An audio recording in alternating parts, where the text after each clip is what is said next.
Je reviens aux rencontres de Jendou Cinéma avec gourmandise. Ce qui est remarquable, c'est la proximité entre le public et les réalisateurs, les producteurs ou les compositeurs de musique de film, invités à l'occasion des tchatchs institutionnels. Mais la magie des rencontres de Jendou Cinéma, ce sont aussi les rencontres fortuites, les conversations impromptues. C'est le cas du sujet qui va suivre. Aujourd'hui, on va s'immerger dans le milieu de la musique de film avec deux compositeurs qui vont nous faire découvrir leur passion. Cette belle rencontre a été marquée par le partage et la curiosité. Plongeons sans tarder dans ce monde méconnu du grand public. Alors, pour TV Sol aujourd'hui, à caractère solidaire, nous sommes au festival Jendou et aujourd'hui, nous allons nous présenter autour de la musique de film, autour d'un concours de composition que nous ont proposé Lobster Film et Jendou. Te souviens-tu donc des éléments qui t'ont poussé à t'inscrire au concours et le choix du film? Pour quelles raisons tu as choisi ce film? Qu'est-ce que tu en as fait? Et surtout, quelle a été la musique et le défi que représentait ce film? J'avais présenté déjà le concours, l'appel à projet l'année dernière. Et j'avais travaillé sur des films avec, on va dire, des fictions. Et cette année, dans le lot des films proposés, il y avait aussi des images d'archives. Et j'ai préféré prendre ces images d'archives qui ne m'imposent pas de scénarios, en fait, qui sont des documents. Et donc, je crois que c'était un défi aussi. Comme je travaille beaucoup dans le documentaire, je trouve que ça s'approchait plus de la musique que j'ai l'habitude de composer. Sauf que là, j'étais libre et que c'est un film muet et qu'il fallait remplir l'espace à bon escient. Voilà. Donc, trouver tous les timbres nécessaires pour donner une lecture, disons une dimension, une autre dimension à ces images étonnantes. C'est un film sur un élevage, sur des élevages d'autruches, de pigeons et de crocodiles. Et on est vers 1900 et les gens sont bien habillés avec des chapeaux et ils ont une façon d'approcher les animaux assez étonnante. On est vraiment dans une époque où on sent la France coloniale, on sent tout cet état d'esprit. Et c'est un film assez étrange à regarder, les images sont presque surréalistes.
Alors, du coup, je vais parler de mon film et te renverrai une question avec ça.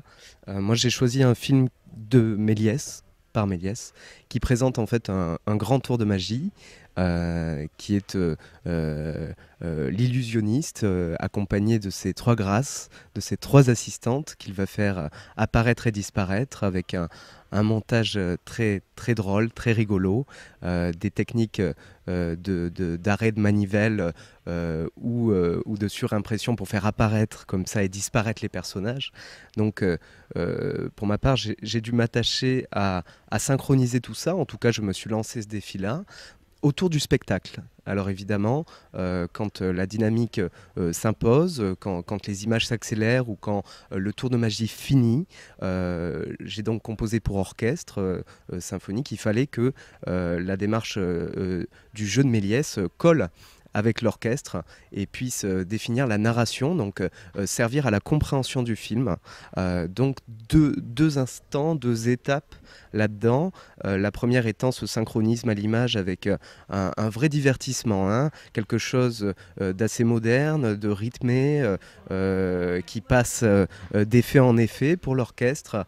Et puis, je désagrège un petit peu tout ça pour me concentrer sur la poésie des assistantes, sur leur apparition, leur disparition. Et finalement, derrière ça, il y a une chute.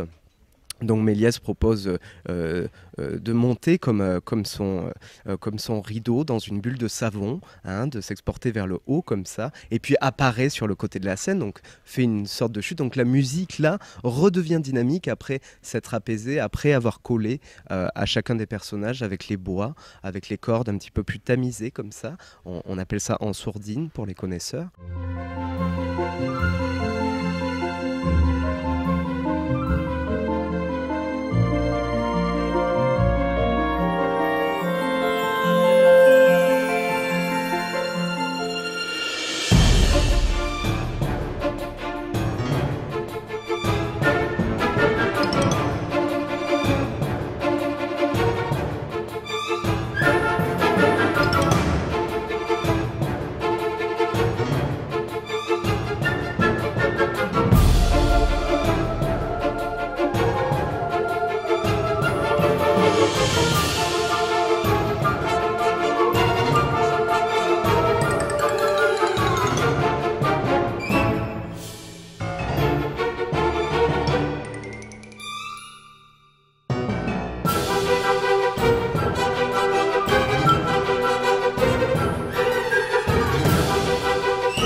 Ma question, c'est est-ce que toi, tu as eu besoin de faire ce synchronisme à l'image? Est-ce que tu as ressenti que les animaux à l'intérieur du film nécessitaient peut-être un timbre ou peut-être une esthétique particulière?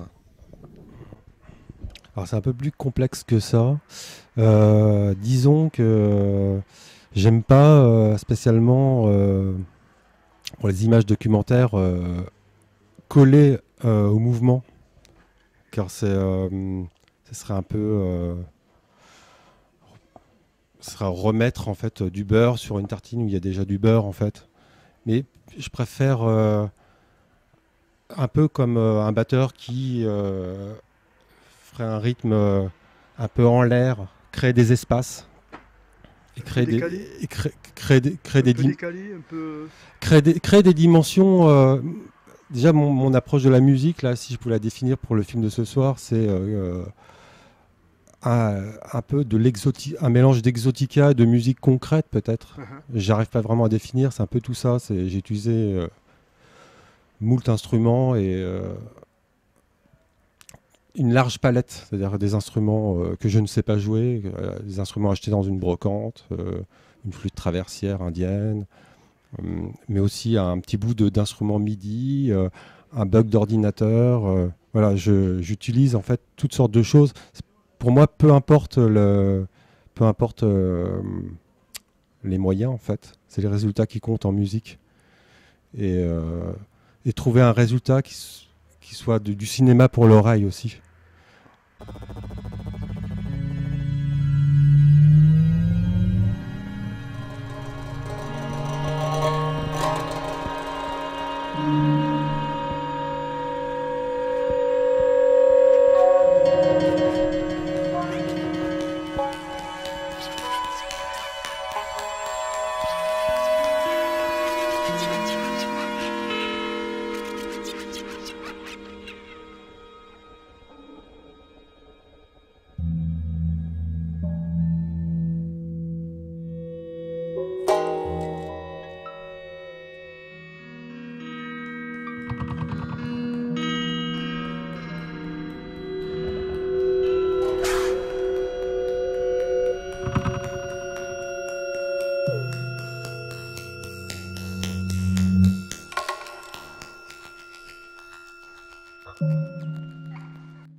Alors tout ça, ça me fait intervenir sur le fait que la musique à l'image, souvent on est un volet qui est considéré en post-production bien après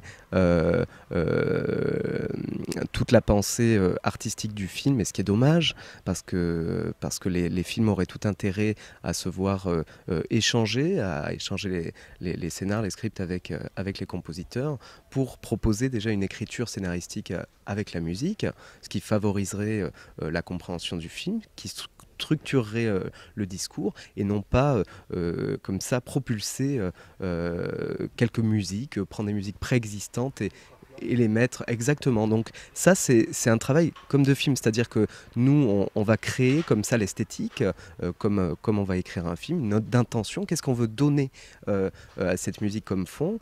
On est dicté évidemment par l'image et non pas par des structures classiques, sauf quand il s'agit de musique effectivement pastiche où on est régi par des structures classiques, quoi, des genres, des formes aussi, et évidemment donc toute la mise en scène de notre orchestre.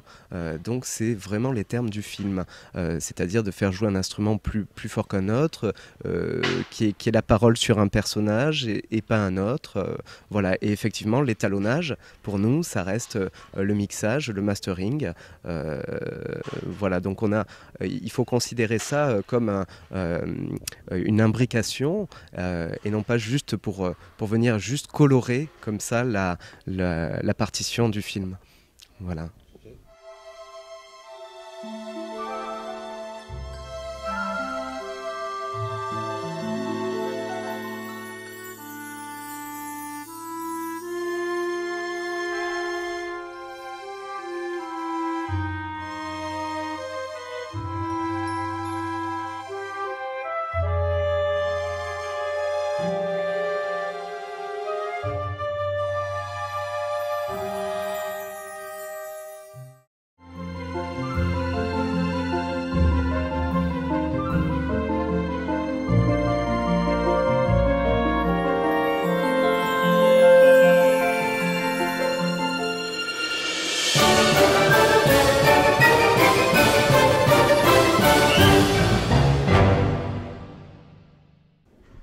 Je voudrais ajouter un mot sur ce projet-là de film muet.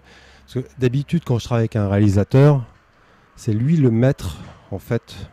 C'est lui qui aura le dernier mot sur le placement de la musique, sur l'intensité, le volume, le mixage. On ne demande jamais aux musiciens de venir en studio, on n'en veut surtout pas. Parce que, voilà, le réalisateur, c'est son bébé, le film, donc il faut qu'il maîtrise tout, il sait ce qu'il veut. Alors que là, dans ce projet de film, c'est appelé un projet musical sur des films muets, on avait la liberté en fait de faire ce qu'on voulait On aurait pu laisser beaucoup de silence aussi, on aurait pu... Voilà, tout était permis. Et ça, c'est bon de profiter en tant que créateur, parce que dans un film, il y a 3 créateurs. Il y a celui qui écrit, il y a le scénariste, il y a le réalisateur et le musicien. Mais on est un peu toujours la dernière roue du carrosse. C'est-à-dire qu'il y a différentes manières de travailler. Parfois, on vous demande des choses dans des laps de temps très courts, alors que c'est quand même beaucoup de travail. C'est une grande réflexion. Il faut du temps pour digérer ce qu'on fait, pour apprécier, pour mixer. Voilà. Est-ce qu'il y a une évolution? Non, gardez-le. Est-ce qu'il y a une évolution entre les musiciens qui fabriquent la musique de film et les réalisateurs? Ou est-ce que les choses sont figées? Est-ce qu'il y a des expériences intéressantes? Mon expérience, je travaille par exemple avec un réalisateur qui s'appelle Damien Faure, et je travaille avec lui depuis une quinzaine d'années, voire plus.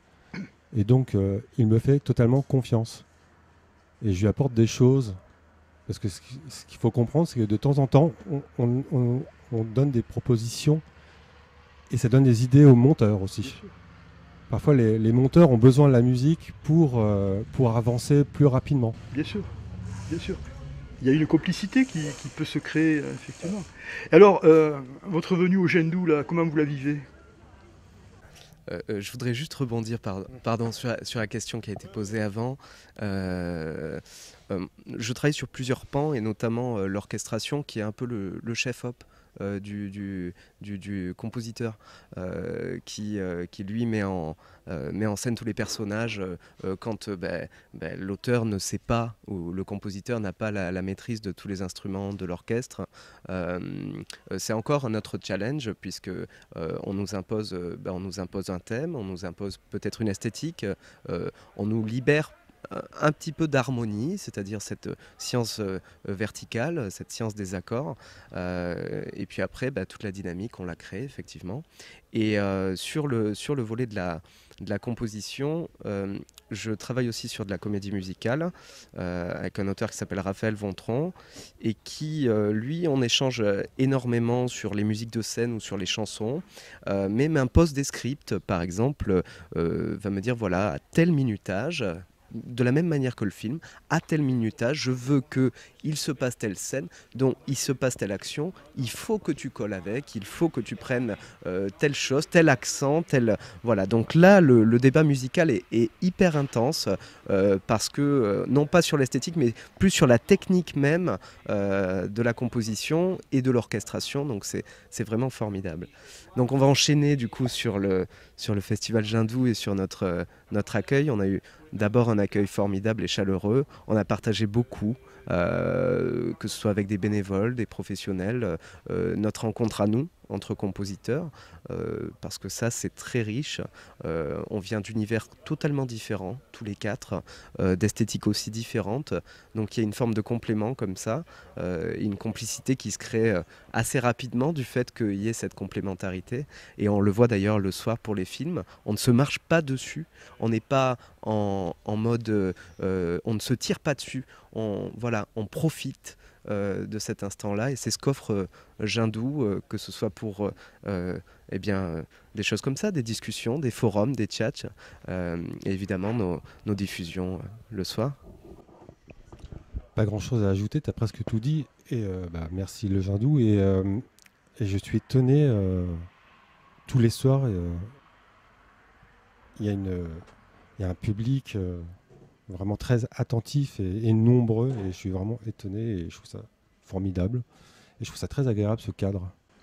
Et alors, précisément, vos relations avec le public, est-ce que vous avez des échanges plus particuliers Moi, ce soir, il y a la diffusion du petit film, donc j'ai pas encore été exposé, mais donc je laisse la parole à Kirsten, qui lui a peut-être une expérience avec le public.